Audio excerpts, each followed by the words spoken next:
Boa tarde, olha, vamos lá, vem comigo. Hoje estamos aqui na frente da casinha ABA e vamos entender um pouquinho mais sobre as terapias de TEA, TDAH e hiperatividade. Tá, ficou curioso? Bora comigo, vamos lá, vamos juntos. Agora estamos aqui nesse espaço democrático onde seus pais podem trabalhar, bordar e falar sobre seus filhos. Boa tarde, estamos aqui na casinha ABA e vamos entrevistar o supervisor da casinha. Boa tarde, como vai, senhor? Luiz. Tudo bem? Aqui, dá licença. Chegou, registrando. Tudo certo. Ó, nosso bate-papo aqui hoje é muito rápido, né? O nosso intuito aqui é saber como funciona a casinha ABA, quais são as terapias e os terapeutas que vocês têm aqui para oferecer para os pacientes. E as idades também que vocês atuam. Bom, prazer a todos, eu sou o Luiz, sou psicólogo, sou especialista em análise de comportamento aplicada e estou fazendo uma certificação agora para CASP, pela QBA, né? Vou tentar resumir de uma forma bem simplificada como funciona o atendimento na clínica, né? O tipo de formato de atendimento e como que é o nosso projeto terapêutico. Falar um pouco sobre a clínica, a ABA integral, ou casinha ABA, como também a gente costuma chamar. A gente tem aqui um atendimento, a gente tentou manter um ambiente naturalístico, então a gente quebra um pouco esse conceito clínico e traz um ambiente domiciliar. Aqui a gente tem 12 salas de atendimento, né? A gente tem profissionais de diversas áreas, então o nosso atendimento ele é multidisciplinar. Aqui a gente tem 7 especialidades, né? A gente tem terapia ocupacional, fono, psicologia, psicopedagogia, fisioterapia, musicoterapia e nutrição. Quando a gente pensa no trabalho multidisciplinar, a gente pensa em diversas necessidades que estão contidas dentro do autismo. Então, a criança autista ela precisa de um olhar muito amplo em vários aspectos para que a gente consiga acessar os comportamentos que precisam ser elaborados e que isso gere qualidade de vida para ela. Então, aqui dentro da terapia ABA e na casinha, a gente tem um roteiro de atendimento. Então, desde o momento onde a criança, a gente faz o primeiro acolhimento com os pais, até a primeira devolutiva, a gente tem protocolos que são seguidos para que a gente consiga acessar os pais, consiga acessar a criança, para que a gente tenha um horário amplo e ofereça para essa criança um atendimento que seja adequado para as necessidades dela, pensando que o autismo ele não é uma fórmula única. Todo autista ele tem comportamentos diferentes que vão estar relacionados ao ambiente de desenvolvimento, e isso vai trazer uma pluralidade, uma necessidade de um olhar muito mais amplo. Então, quais são os protocolos que a gente utiliza na clínica para avaliação? Vou fazer um resumo básico que a gente usa. Reportes para crianças até de 2 a 3 anos, dependendo da necessidade. A gente vai usar o ViewMap, o Wables, os Saves, o Social Skill e a Emos. Porque na casinha ABA a gente faz atendimento de 2 a 20 anos. Então a gente tem uma pluralidade de necessidades e por isso a necessidade de protocolos que atendem a necessidade individual de cada um. Quando a gente pensa no padrão ouro de avaliação dentro da terapia ABA, dentro da análise do comportamento, a gente está pensando em protocolos que atendam individualmente a criança. Então, cada protocolo desse que eu listei, ele vai ter um olhar para essa criança. Então, o Portage, ele tem um olhar no desenvolvimento de marcos de desenvolvimento. Então, os marcos iniciais que a criança precisa desenvolver, o Portage vai conseguir alinhar e ele avalia do 0 aos 6 anos. A gente tem o ViewMap, que ele avalia, geralmente a gente vai utilizar para crianças a partir também dos 6 meses até uns 5 anos, depende muito do repertório dessa criança, porque ele traz marcos de desenvolvimento e barreiras de aprendizagem. O Ables, ele é também um checklist que vai avaliar aspectos também com relação ao desenvolvimento da criança. Então, a maioria dos protocolos ele vai avaliar questões de desenvolvimento. Por que a gente usa vários protocolos? Porque tem crianças que têm repertório maior, repertório menor. Tem crianças que têm uma comunicação verbal, tem crianças que têm comunicação gestual, tem criança que não tem comunicação. Então, cada protocolo vai avaliar essa criança de uma forma. Cada criança tem uma necessidade diferente. Sim. Tem crianças que têm uma funcionalidade em vários aspectos. E aí, nenhum desses outros protocolos que eu listei inicialmente vai atender. Então, a EIBOS, o PORTES, o envolvimento. A gente vai usar qual? O checklist social skill, ou social saves. O skill também a gente utiliza mais com o público adolescente. Então, o social saves ele vai avaliar a criança no contexto de autorregulação, comunicação social, linguagem social, contexto escolar. Então, esse protocolo ele dá um olhar amplo para contexto social, porque às vezes a criança tem funcionalidade de fala, mas tem barreiras sociais que precisam ser avaliadas. O skill, ele vai pegar um público mais adolescente, que é muito mais social, então social skill, ele vai observar questões de grupo, individual, quando a criança está com uma dupla, então ele traz uma amplitude também de observação, e o ênfase a gente usa para adultos e adolescentes mais funcionais. Com relação ao projeto terapêutico, aqui a gente procura ter um olhar para pelo menos 3 ambientes de atuação da criança, então é a clínica, a escola e a casa. Entendendo que a escola é sempre um ambiente mais aversivo, a casa é mais seguro e a clínica é onde ele está com os profissionais. Então, dentro do nosso projeto terapêutico, a gente faz uma observação desses 3 contextos para entender comportamentos que ele traz esses contextos, pensando que o autista ele se adapta ao ambiente, então ele traz comportamentos diferentes em ambientes diferentes, pensando na escola como sendo um ambiente mais aversivo. Tá. Vamos lá, Luiz, e o que é o autismo? O famoso TEA, né? O autismo ele é um transtorno do espectro autista. Ele vem de uma história assim, 1900 de bolinha. Os americanos começaram a observar dificuldades no processo de desenvolvimento da criança, e aí eles chamaram de transtorno do neurodesenvolvimento. E por muitos anos você teve diversas síndromes que fizeram parte, mas de forma individual, dessa observação do autismo.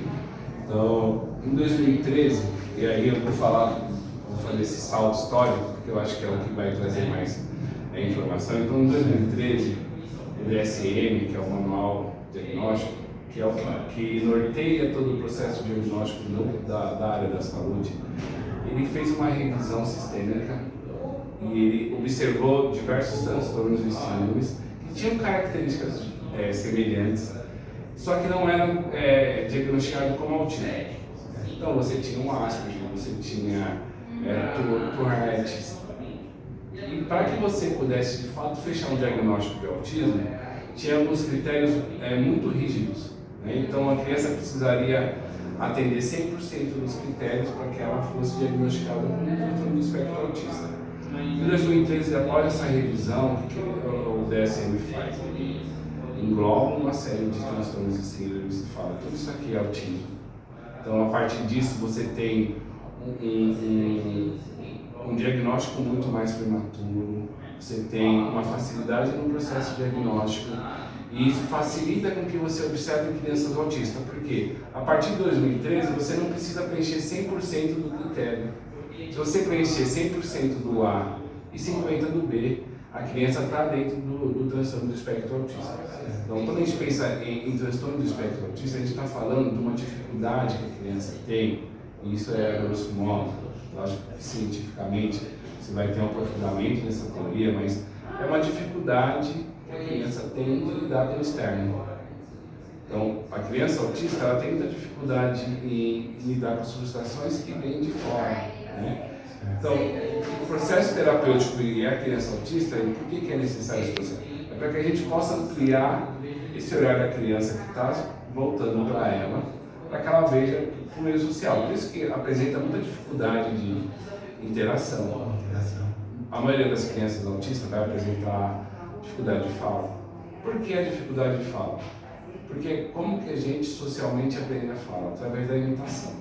A gente vê o outro falando ele se estimula e a gente começa a imitar o comportamento de falar até que a gente começa a emitir som e aprende a falar. Então, a criança autista ela não imita porque ela tem dificuldade de interação com o externo. Ela não olha, ela não mantém contato visual, ela não interage, ela não se interessa pelo que é externo. Então, a criança autista ela vai ter uma dificuldade no processo de desenvolvimento porque ela não interage com o meio.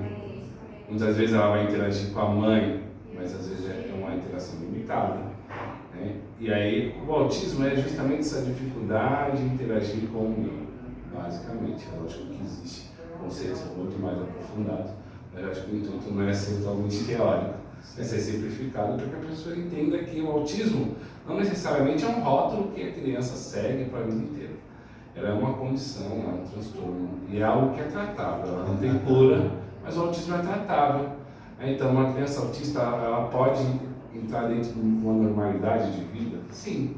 Porque a terapia ela tende a gerar qualidade de vida, qualidade de interação, ampliação de repertório comportamental, tudo isso vai gerar qualidade de vida e facilitar a interação com o meio. Não quer dizer que essa criança fazendo terapia ela vai deixar de ser autista? Não. Ela sempre vai apresentar dificuldades em lidar com o externo, mas a terapia ela auxilia na ampliação de repertório para lidar com esse meio. Então, a criança que faz terapia, ela vai desenvolver a fala, ela vai se desenvolver comportamentalmente.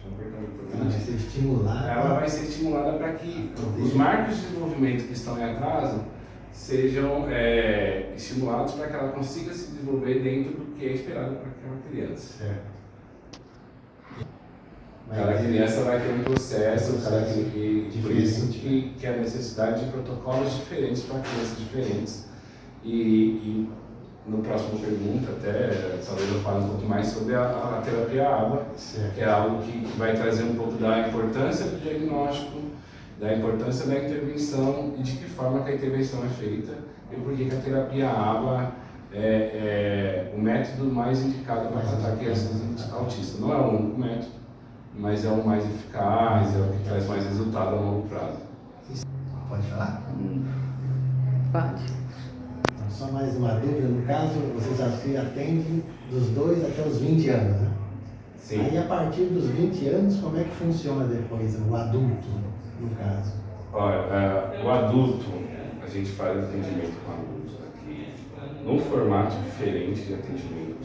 Certo. Né? Porque o adulto ele também tem necessidade de intervenção, mas ele tem uma vida funcional muitas vezes, ele trabalha, ele estuda. Então, a partir dos 20, ele entra em um outro formato de atendimento, com uma outra intensidade de atendimento e com protocolos mais relacionados à vida adulta, que é a própria AFOS, que é um protocolo que ele vai trabalhar o comportamento adaptativo. Porque no caso ele já vai ter uma vida social também, né? A faculdade, emprego, muitas vezes, né? Geralmente já tem uma vida social, e aí talvez, falando brevemente, a dificuldade do adulto autista ela é diferente da criança. O adulto autista ele é mais difícil de trabalhar do que a criança. Por quê? Porque o adulto autista ele tem menos flexibilidade cognitiva.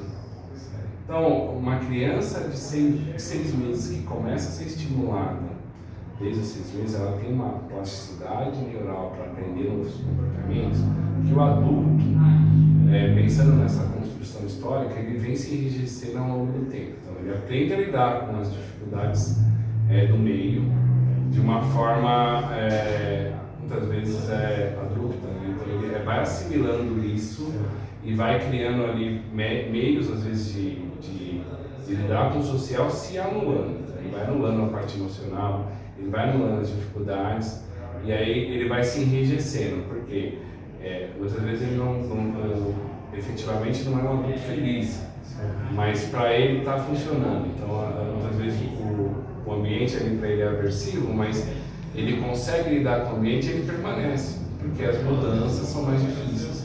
Então, é um outro formato, mas a gente também faz esse atendimento, assim, é difícil, ter a própria literatura mundial traz pouca base para a gente fazer esse acompanhamento. Como eu falei, a partir de 2013, com a junção de vários transtornos dentro do mesmo CID, isso facilitou o diagnóstico, então a gente tem um aumento também no diagnóstico tardio. Então a gente tem muito adulto que hoje está recebendo diagnóstico. Se a gente pensar historicamente, há 30 anos atrás, a gente tinha duas caixinhas, assim, você é normal, você é louco. Então os adultos que estão sendo diagnosticados hoje são adultos que lá na infância a mãe precisou proteger muito, porque eles tinham comportamentos diferentes, mas a mãe não queria aceitar esses comportamentos, a família não aceitava, então eles cobravam muito dessas crianças um processo de normalidade. Então você precisa ser normal, porque ou você é normal ou você é louco. Isso, a sociedade já excluía, né? E isso vem dentro do processo terapêutico, elaborar esse conceito de que ele pode ser um autista, e isso não é um impeditivo para ele ter uma vida normal, é o primeiro passo para poder ter um tratamento, que é um tratamento tão longo quanto da criança, né? Com demandas, muitas vezes a gente tem que elaborar conceitos que estão enrijecidos, e às vezes para flexibilizar esses conceitos é algo que demora e demanda muito tempo, com a intensidade menor, claro, né? Para a criança, muitas vezes tem teorias que falam de 40 horas semanais, né? Mas é sempre muito mais intenso para a criança. Então tem crianças que vêm 5, tem crianças que vêm 4, vai muito dentro da necessidade de cada um. Então você pensa, 5 dias na semana na clínica, às vezes a necessidade da criança de intervenção é algo que tem que ser intenso. Ela precisa ser estimulada intensamente.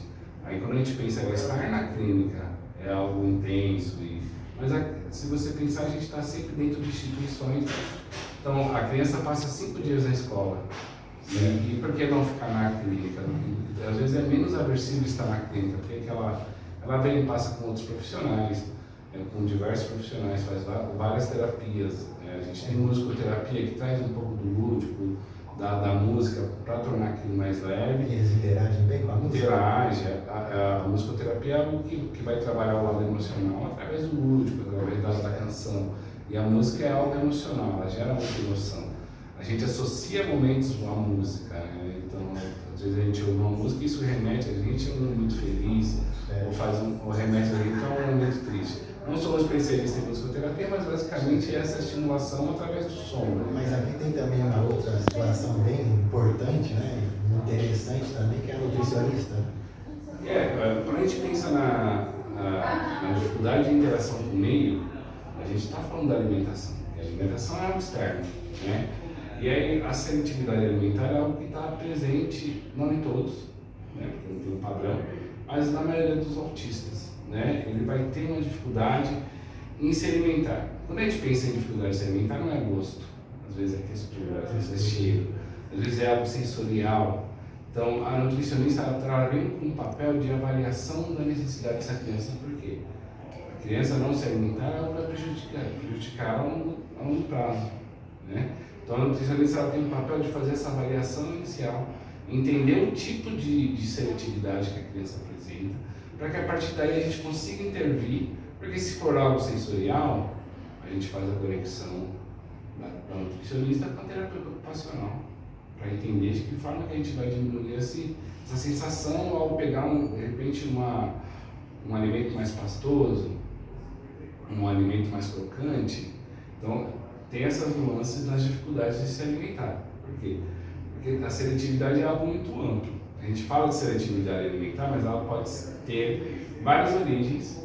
E a gente precisa ter um profissional preparado, então a nutricionista que ela é especialista em análise do comportamento também, né? Porque é importante pensar que a avaliação dela tem que estar pautada pela ciência água, né? Então, quando ela olha uma criança com uma seletividade, ela tem que ter a percepção de que ela precisa criar algo para dessensibilizar a criança naquele momento, se é uma questão sensorial. Então, como que eu vou realizar essa dessensibilização a partir da criação do programa? Então, ela tem dificuldade com texturas, então eu vou expor essa criança de uma forma controlada a texturas, para que ela comece a assimilar essa textura e para que ela remeta e generalize isso a partir da alimentar. Certo. Luiz, como funciona a terapia ABA?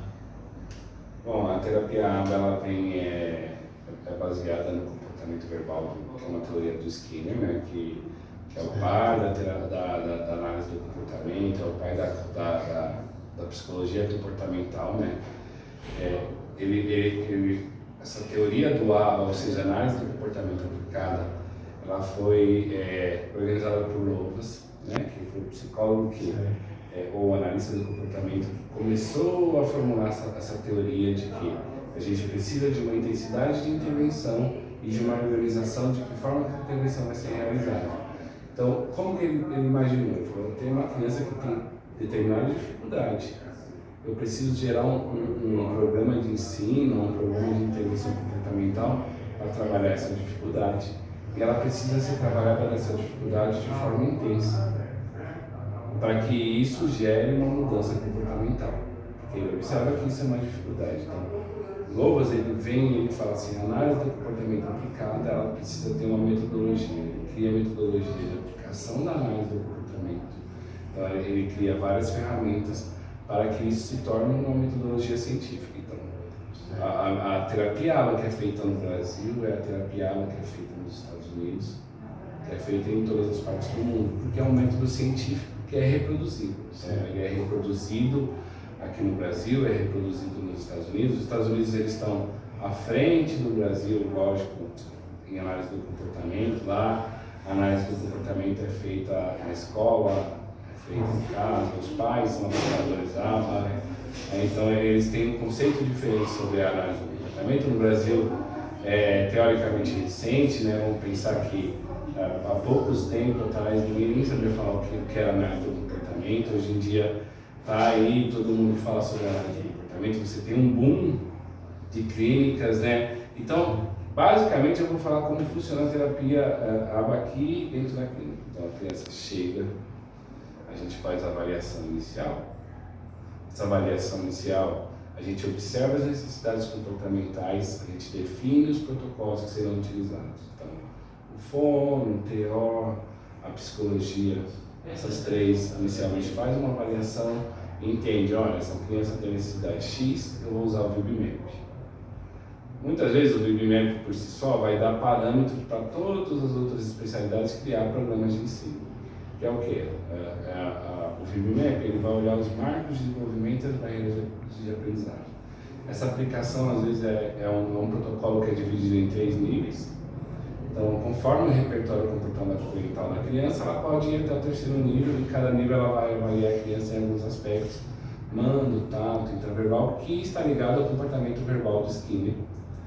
A partir daí, a gente faz uma tabulação dos resultados, gera gráficos, e a gente observa onde estão as lacunas comportamentais dessa criança, e a gente vai criar o quê? A gente vai criar um programa de ensino para que essa criança seja estimulada naquilo que está em defasagem. Um exemplo, uma criança que não se comunica bem, uma criança que não pede, a gente percebe que ela tem uma dificuldade no mando. O mando é o pedir.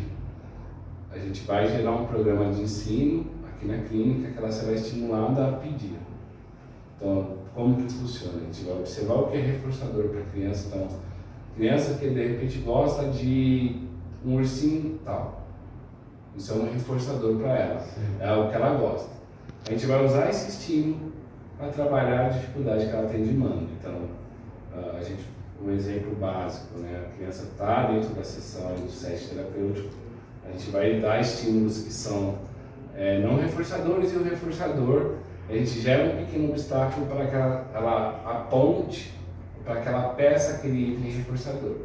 Dessa forma, a gente vai elaborar o mando dela. Então, para cada programa, a gente tem uma quantidade de tentativas. Então, eu preciso elaborar um mando, eu preciso criar um ambiente que seja facilitador do processo de aprendizagem para essa criança. Então, eu vou usar um item reforçador, então eu vou fazendo uma aproximação suscetível. Então, se a criança aponta, eu reforço. Se a criança fala dá, que é o nosso intuito, fala dá, que é o mando, a gente reforça. E se ela for muito retraída? Se ela for retraída, a gente vai estimulando ela aos poucos. Então, para cada tentativa, a gente faz uma anotação para que a gente tenha uma visualização gráfica do processo evolutivo. Então, eu vou precisar de 3 sessões para que a criança emita o dá. Essas 3 sessões eu faço um controle das tentativas que foram realizadas em cada sessão.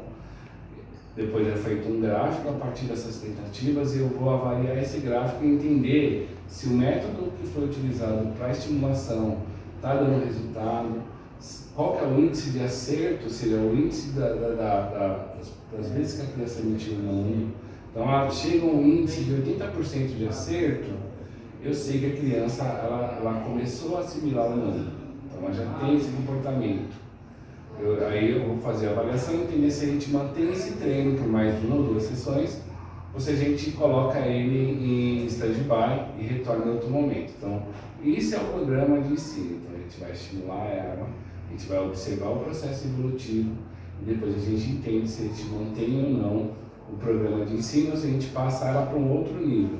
Porque o momento que ela aprende o primeiro comportamento, então, a gente quer estimular o mando, mas na verdade a gente quer estimular essa auto-observação da necessidade dela. Então, eu peço aquilo que eu preciso. Então, às vezes a criança não sabe, ela não tem essa estimulação, ela não tem essa interação com o meio. Então, ela não pede, ela não sabe. Então, ela não sabe quando ela está com fome, quando ela está com sede. Então, quando a gente elabora o mando, ela começa a ter uma auto-percepção. E ela começa a perceber que ela pode interagir com o ambiente e o ambiente vai te dar uma resposta positiva. Então, é por isso que é importante a gente pensar nos marcos de desenvolvimento. Então, a terapia ABA, só fechando, ela é uma metodologia científica de intervenção para a geração de autonomia e de qualidade de vida. Luiz, quais são os caminhos que os pais, né, para poder chegar aqui até vocês, precisam percorrer? Bom, vamos pensar que muitas vezes os pais não percebem, às vezes, quando a criança tem uma necessidade ou uma dificuldade, né? A tendência dos pais é fugir um pouco do diagnóstico inicialmente. Mas, geralmente a escola faz essa observação. Então, no momento que a escola, alguém pontua, olha, seu filho tem um atraso em algum marco de desenvolvimento, seja ele motor, seja ele da comunicação. Então, geralmente a fala é algo que traz muita perspectiva de uma dificuldade. Então, a criança não se comunica, não fala, né? A família começa a ter uma atenção maior sobre essa criança. Então, a partir do momento que a família observa essa necessidade, o interessante é marcar com um neuropediatra. O próprio pediatra pode fazer essa observação inicial, né? Algum médico que tem esse olhar relacionado a essa necessidade.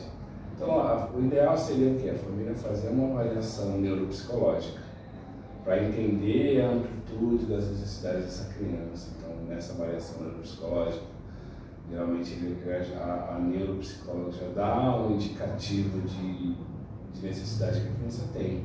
Essa avaliação vai depender muito de profissional, mas geralmente ela vai fazer uma bateria de testes, né, para entender as dificuldades de forma ampla. Então, ela vai aplicar o VISC para entender aí o que é o teste de inteligência, né, vai avaliar o QI da criança, para entender se a criança tem muitas vezes uma comorbidade com uma deficiência intelectual leve, né? Vai aplicar teste para entender se a criança tem ou não um TDAH associado ao autismo, se ela tem um autismo. Então, hiperatividade.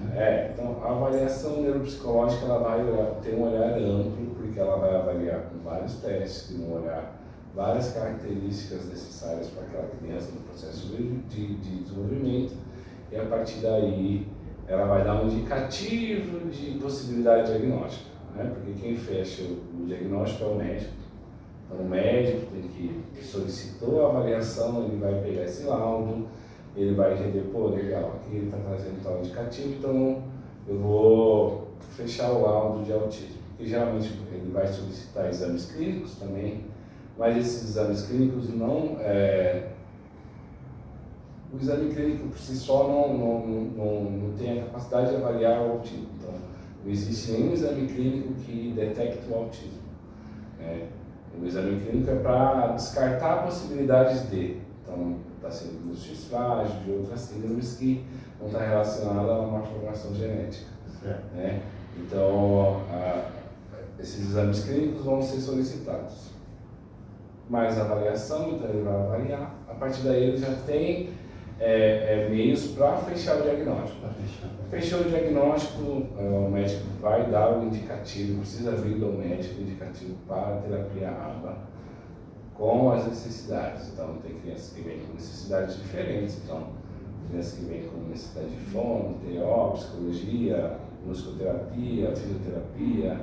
Então, é o médico que faz essa avaliação e ele faz um indicativo para que a família busque o tratamento dentro da terapia ABA. Então, é importantíssimo que o encaminhamento, a partir do momento que fecha ali o diagnóstico, ele venha com um indicativo para a terapia ABA e com as horas determinadas. Então, o médico vai entender a necessidade de carga horária, de intervenção. Então, como eu falei, tem crianças que têm necessidade de uma intervenção maior e o médico faz esse indicativo. Tem médicos que solicitam uma avaliação inicial e aí a clínica faz uma avaliação com indicativo de necessidade de intervenção, com as horas de intervenção para cada especialidade. E às vezes o médico vai lá e ratifica, porque o médico é quem precisa dar um indicativo de horas, porque é o que o convênio pede para a liberação da terapia ABA. Essa é uma parte burocrática, mas está dentro ali do que já é esperado. Então o médico faz um indicativo para a terapia ABA. E recebeu o diagnóstico, já tem indicativo de horas, aí é o momento de você encontrar um espaço terapêutico. Então, como eu já expliquei inicialmente, a família vem aqui, está com diagnóstico, está com laudo, está com as necessidades de horas. A gente faz o acolhimento, a gente faz uma explicação. Muitas vezes, quando a família recebe o diagnóstico, a família também fica muito chocada inicialmente. Então a família vem, a gente faz um acolhimento, explica o que é o autismo, explica o que é a terapia ABA, explica qual que é o nosso processo terapêutico e acolhe essa família. Acho que no primeiro momento até trazendo essa perspectiva de que o autismo ele não é sentença de vida, ele é um diagnóstico tratável. Então isso não define quem a criança vai ser no futuro. Ela define o tipo de tratamento que ela vai precisar para se desenvolver, mas não define o que ela vai ser no futuro. Então, a gente faz esse acolhimento, a gente faz uma intervenção inicial com a criança, entende a criança, e depois ela começa o tratamento conosco. É lógico, hoje São Paulo hoje tem várias clínicas com terapia ABA e entender o contexto, conhecer o projeto terapêutico é fundamental para que você também se sinta acolhido, porque a terapia ABA é algo que é intenso para a criança e para a família. E aí é preciso que a família entenda o espaço, entenda a terapia, para que ela também tenha aderência da família nesse processo. No caso, querendo conhecer o nosso projeto, a gente está na Rua Jarinu, 444, aqui na clínica Espaço Saúde Integral, aqui na Casinha ABA. E vocês têm telefone, redes sociais? Tem telefone, tem Instagram, vai ficar aí depois na descrição. Você entra em contato conosco. Obrigado. Só mais uma pergunta, só para finalizar. Devido à grande demanda do mercado hoje, vocês têm disponibilidade para atender mais crianças hoje ou vocês estão com fila de espera? Hoje a gente tem ainda algumas vagas limitadas, tanto na hora da manhã quanto da tarde, mas já tem uma fila de espera e a gente tem algumas vagas ainda que vai acomodando conforme a necessidade da criança. Certo. Já tá ok, vamos terminando por aqui com o supervisor Luiz, agradecendo muito o seu tempo. E vocês que querem conhecer a Casinha ABA, está todos os contatos aí, vocês é só ver as descrições e liga para eles que aqui é tudo de bom. Obrigado, uma boa tarde, fui! E agora nada melhor do que entrevistar uma mãe atípica. Bom dia, senhora Nayara. Bom dia, tudo bem? Tudo certo. Como que a senhora descobriu que seu filho tinha TEA? Então, na realidade foi assim, eu comecei a perceber um atraso dele na fala, né? Ele começou a ter um atraso de fala bem significante, assim, no sentido dele não falar nada mesmo. Com 2 aninhos ele não falava uma palavra. E ele era muito agitado, muito mesmo. Ele não parava, ele ficava girando muito e ele tinha a ponta do pé, né? Que é andar na ponta, né? Aí isso, na verdade, eu como era muito nova, eu não tinha muita dimensão disso. Minha mãe, como já tinha um pouco mais de experiência, me orientou a levar ele na fono. E aí foi aí que começou toda a questão. A fono olhou pra ele, com certeza que ela fono entendeu que ele era autista. Mas ela não podia me falar porque ela não tem a alçada, né? Então o que ela fez? Ela me encaminhou pro neuro e não quis mais me atender. Ela fez até uma coisa, tipo assim, que na época eu achei estranho, mas que depois eu entendi, né, o significado. ela ficava desmarcando os horários dele. Ah, eu não posso. Você já foi no neuro? Me perguntando toda hora se eu já tinha levado ele no neuro. E aí, quando eu levei no neuro, veio o diagnóstico no mesmo dia.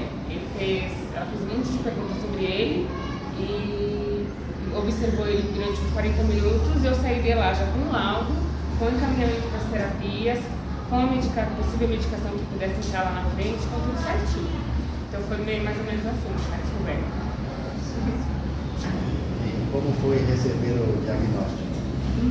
Na verdade, assim, o diagnóstico foi uma coisa bem complicada, porque por mais que a gente, né, saiba que hoje eu sei quanto que dá para levar leve isso, mas no primeiro momento você já pensa que seu filho não vai conseguir nada na vida, que ele vai dar tudo errado, que ele não vai ter amigos, que ele não vai nada, que ele não vai nada, e aí aquilo vem tudo na sua cabeça de uma vez. É uma bomba, né, que explode assim no seu colo. Mas com muita resiliência, né, muita fé que Deus sabe das coisas, a gente vai aprendendo a se levantar, levantando a criança também, e no final fica tudo ok. Hoje em dia a gente já tira de letra. Foi vivendo um dia de cada vez, Dia de cada vez, chegar até no presente momento. Até o presente momento, onde eu me encontro com completa aceitação, sabe? Ele é do jeitinho dele, isso não faz dele melhor nem pior do que ninguém. Ele só é uma criança que exige um pouco mais de cuidados específicos, e tá tudo bem. E ele gosta das terapias, porque a gente fala, as terapias é cansar a criança, não, ele adora. Porque hoje eles têm técnicas de terapia que faz a criança achar que está no lúdico. Ele se trata brincando, não é como antigamente outros métodos que a criança ficava muito sufocada, que a criança ficava exausta, que a criança ficava esgotada. Agora para ele é lazer, então fala que vai na terapia ele vai dando risada. É uma brincadeira, é bem legal. E agora o que mudou na sua vida? Na minha vida, nossa, mudou muita coisa, mas eu acho que o principal foi eu conseguir olhar o mundo, tentar olhar o mundo com os olhos dos outros, com os olhos de desenvolver muita empatia, sabe? Você conseguir enxergar primeiro a dor do outro, para depois você tirar uma conclusão sobre o outro. E assim, todos nós carregamos fardos, né, da vida, né, traumas, e assim, não só o autismo, né? Mas assim, o fato de eu ter uma criança especial em casa me fez olhar o mundo de uma forma diferente, como se todos fôssemos realmente um todo. Porque somos, né? Mas a gente não olha assim, né? A gente tem muito olhar de julgamento das pessoas, de crítica, né? E a gente coloca uma situação dessa na nossa vida e a gente começa a repensar muitas coisas. Então eu acho que o que mais mudou na minha vida mesmo foi a empatia. Foi eu conseguir me colocar no lugar do outro antes de agir, de pensar, de julgar, de qualquer coisa. Já. E quais cuidados especiais você tem no dia a dia do seu filho? No dia a dia? Bom, além das terapias, né, que ele faz semanal, né, faz acho que 9 horas semanais agora. Tem a questão de ter uma distração para ele, né, tem que ter uma distração, né, para ele explorar a parte cerebral dele. O cuidado mais besta, que ninguém leva a sério, mas é a questão de tela, de desenho, e limite muito raso de desenho. Realmente, se eu coloco ele, por exemplo, para assistir desenho 2 horinhas que seja, ele já fica completamente desregulado, agitado. Então, olhar também para esse lado de não poder passar do excesso de tela no dia. Então, assim, por exemplo, faz um dia frio, normalmente os pais fazem o quê? Faz uma pipoquinha, coloca o filho para assistir cineminha em casa e fica tudo certo. No caso dele, não resolve. Então, se está frio, a gente tem que buscar um passeio muito perto, ficar o dia inteiro com ele em casa, tem que colocar muito desenho, porque ele fica ansioso e aí não dá. Exercer muita paciência, né? É um cuidado que, assim, quando a gente está sem paciência e ele desregula, a gente tem paciência, ele desregula mais ainda a criança. Então, a paciência ali na hora que a criança está furiosa, que ela está fora de si, você tem que exercer muita paciência. Então, são cuidados assim, mais básicos assim, do dia a dia. Tá. Como foi o acolhimento aqui na creche? Muito bem, né? Então, foi muito bacana. Nossa, o pessoal achou muito bem, sabe? Eu fiquei desesperada, deu um friozinho no coração, sabe? Que ele era bem pequenininho. Assim, ele não era tão pequeno, né? Mas ele não tinha tido experiência em escola. Eu tinha ficado um tempinho numa escola que eu morava no bairro da Moca, mas ele não conseguia ir direito. Por conta das questões alimentares, ele não comia lá, então eu tinha que vir embora. Eles não podem ficar com a criança muitas horas sem comida. Então não foi uma frequência na escola, assim, ideal.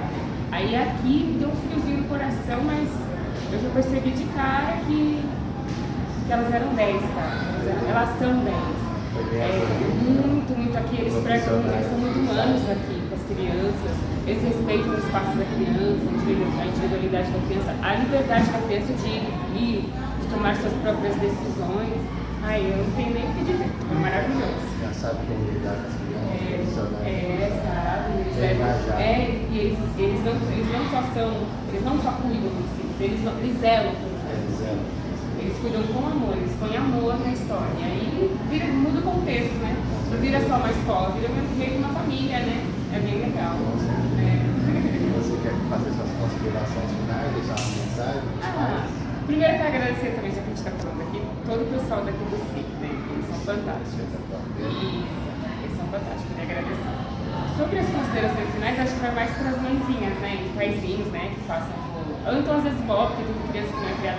Enfim, quem cria, né? Quem lida de perto, né? Com esse mundo aí do terra. É um caminho árduo, né? Pela frente, um caminho longo, né? A gente tem que ressignificar muitas coisas na nossa vida, a gente tem que, né? Começar a olhar tudo com outra perspectiva, mas que é tudo uma fase, né? Toda essa parte difícil, o luto, né? Do começo, da descoberta, né? A questão toda é tão passageira, é tão momentânea, que a força que a gente cria para poder levantar eles e fazer eles conseguirem se desenvolver bem é muito maior do que tudo, qualquer sofrimento, qualquer pensamento negativo que venha, qualquer coisa de desânimo que venha. Né? E a gente vai vendo eles se desenvolverem tão bem, né? Que a gente vê que na verdade eu acho que eles que estão certos e a gente que pensa errado, sabe? E aí eles têm uma capacidade de aprender, de desenvolver as coisas tão grande, tão gigantesca, que eles põem a gente no chinelo. Então assim, força mamães, papais, vovós, né? E tudo fica bem, tudo se ajeita, tudo vai. Deus vai, né? É isso. A gente agradece aqui no nosso canal. Curta, dê o like. Obrigado.